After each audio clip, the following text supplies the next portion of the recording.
Nur noch bis Donnerstag sollen neue Vorschläge für ein neues Gesetz rausgebracht werden dürfen, und wenn dieses Gesetz so weiterhin durchkommt, wie es aktuell im Stand ist, dann kann in der ganzen EU Verschlüsselung verboten werden.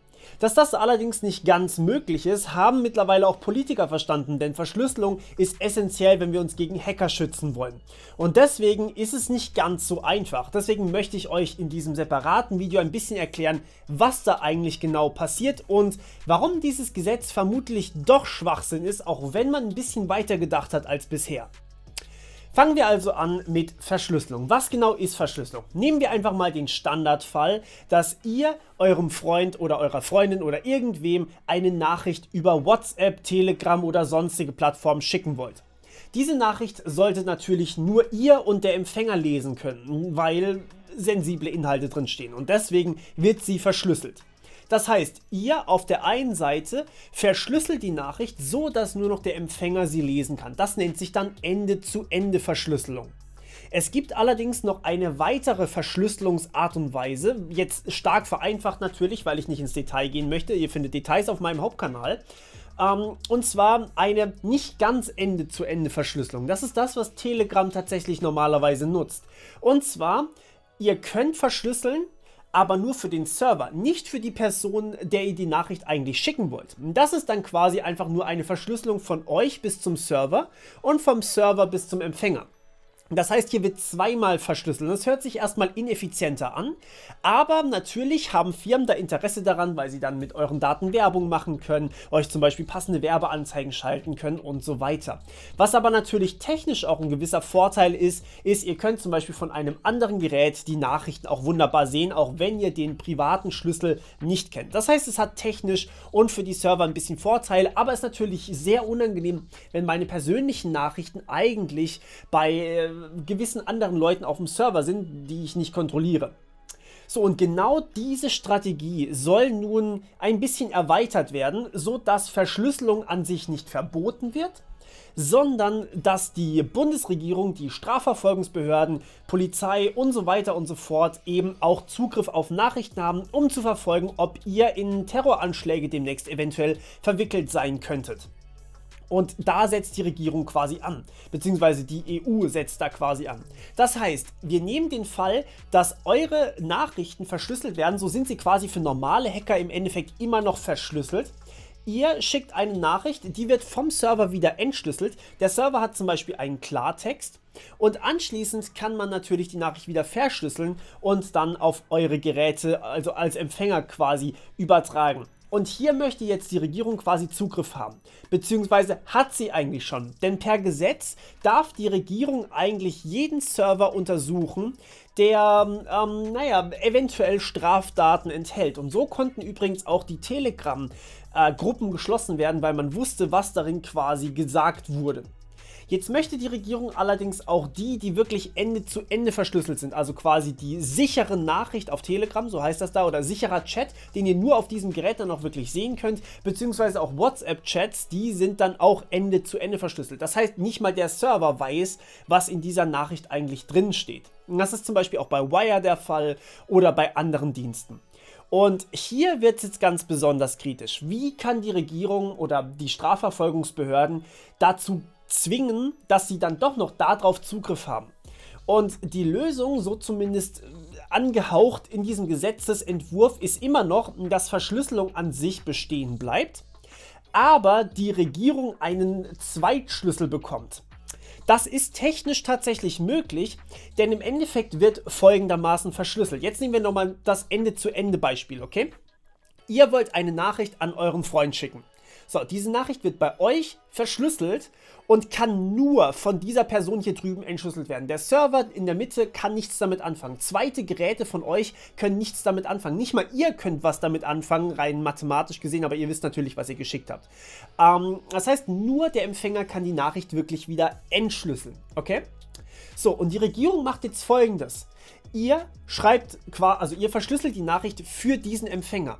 Und die Regierung möchte jetzt hier reinpacken, dass nicht nur für den Empfänger verschlüsselt wird, sondern die Nachricht quasi zweimal verschlüsselt wird. Einmal für den Empfänger und einmal für eine weitere Person, wie in einem Gruppenchat quasi, für die Verfolgungsbehörden. Das heißt, ihr habt danach eine Nachricht, die quasi zweimal an den Server geschickt wird, sozusagen, und eben von der Regierung bzw. von den Strafverfolgungsbehörden immer mitgelesen werden kann.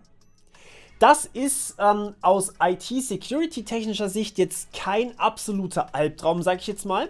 Aus Privatsphäre-technischer Sicht allerdings schon. Denn ich möchte zum Beispiel nicht, dass meine privaten Nachrichten, die ich mit sehr privaten Menschen schreibe, dass die von jedem gelesen werden können, der irgendwie zum Beispiel bei der Regierung anfängt. Ich erinnere dann nur mal ganz kurz daran, dass wir hier schon mehrere problematische Themen mit der Polizei in letzter Zeit hatten, hier in Deutschland, und in anderen Ländern sieht es vielleicht ähnlich aus. Das weiß man natürlich nicht. Und auf der anderen Seite, IT-Security-technisch, ist es jetzt nicht so tragisch. Es ist quasi, als hättet ihr einen Gruppenchat. Als hättet ihr einen WhatsApp-Gruppenchat und da ist halt plötzlich das FBI mit drin. So ungefähr ist das. Was natürlich auch nicht gerade angenehm ist, aber was immer noch nicht heißt, dass Hacker wirklich jetzt dann Zugriff drauf hätten. Das Ganze wurde jetzt tatsächlich auf den Markt gebracht oder steht quasi als Gesetzesentwurf im Raum, weil dieser Terroranschlag in Wien tatsächlich mal wieder in den Medien war bzw. stattgefunden hat. Das habt ihr sicher mitbekommen, war absolut grausam, absolut furchtbar, und ich verstehe, dass man als Regierung dagegen vorgehen möchte. Das ist ja nicht der einzige in der kürzesten Zeit jetzt gewesen. Aber das ist das große Problem. Dieser Terroranschlag war vermutlich nicht auf Verschlüsselung zurückzuziehen. Also das heißt, selbst wenn man alles entschlüsseln kann, was man möchte, hätte man diesen Anschlag vermutlich nicht verhindern können. Das liegt vor allem daran, dass der Täter eigentlich schon als Straftäter bekannt war. Es ist nicht unbedingt sicher, ob er jetzt da wirklich irgendwie vorher mit Freunden drüber geschrieben hat.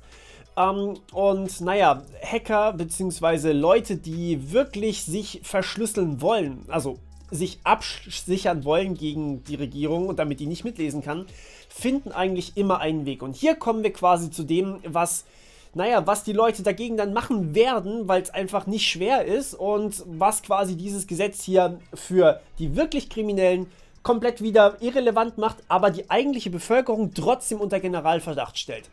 Und der Punkt ist, ihr seid natürlich nicht angewiesen auf die Verschlüsselung, die euch die Plattformen zur Verfügung stellen. Das heißt, wenn wir nochmal zurückgehen, ihr schreibt eine Nachricht. Diese Nachricht wird verschlüsselt für den Empfänger und jetzt auch für die Strafverfolgungsbehörden. Okay? Wenn diese Nachricht an sich aber schon verschlüsselt ist, dann kann die Strafverfolgungsbehörde tun, was sie möchte. Denn kryptografisch bewiesen sicher ist das Verfahren immer noch. Das heißt, wenn ihr euch nicht mehr darauf verlasst, dass WhatsApp schon für euch verschlüsseln wird, sondern zum Beispiel einfach nur noch wirklich von Hand verschlüsselte Nachrichten, wie zum Beispiel mit OpenPGP oder sowas, verschlüsselt, verschickt, dann kann man immer noch das Ganze komplett umgehen. Und ja, natürlich, das ist ein bisschen mehr Aufwand. Das ist im Endeffekt, ihr schreibt die Nachricht nicht in eurem Messenger und klickt auf Senden, sondern ihr schreibt die Nachricht in diesem Verschlüsselungsteil, klickt eure Nachricht ein, klickt auf Verschlüsseln, dann kommt so ein riesiges Nachrichtengedöns daraus. Das kopiert ihr in euren Messenger rein und im Messenger drückt ihr dann einfach auf Senden. Euer Gegenüber muss dann die Nachricht wieder kopieren, in seinen Verschlüsselungsdienst einbauen quasi und dort dann wieder entschlüsseln. Und da kann niemand was dagegen machen, weil die Schlüssel werden auf dem Gerät quasi erstellt und niemand hat diesen privaten Schlüssel, außer er hat natürlich einen Trojaner bei euch auf dem Handy drauf. Oder auf was für einer Plattform auch immer ihr unterwegs seid. So, und das ist natürlich jetzt so ein bisschen... Also das heißt, die wirklich Kriminellen, die sich weiterhin absichern möchten, die können das durchaus tun. Aber die allgemeine Bevölkerung wird trotzdem unter Generalverdacht gestellt und jeder, der quasi das Recht hat, meine Daten zu lesen, kann diese Daten dann auch lesen. Was für mich als User, als jemand, der quasi nicht wirklich... was Bösartiges im Sinne hat, schon einen sehr unangenehmen Beigeschmack hat. Und deswegen kann ich leider nicht wirklich sagen, dass dieser Gesetzesentwurf hier irgendwas Sinnvolles beiträgt. Und ich wüsste tatsächlich auch nicht, wie man es besser machen kann, da bin ich ehrlich. Aber ihr dürft mir gerne mal eure Meinung in die Kommentare schreiben. Schreibt mir mal, was ihr dazu meint. Schreibt mir mal, ob ihr Verschlüsselung generell verbieten wollen würdet. Oder ob ihr sagt, hey, es gibt immer einen Weg drumherum. Im Zweifelsfall benutzt man irgendwelche Wegwerfhandys, die niemand orten kann. Und ja, dann ist es sowieso wieder anonym. Ja, schreibt mir eure Meinung in die Kommentare. Wir hören uns wieder beim nächsten Mal. Bis dann. Ciao.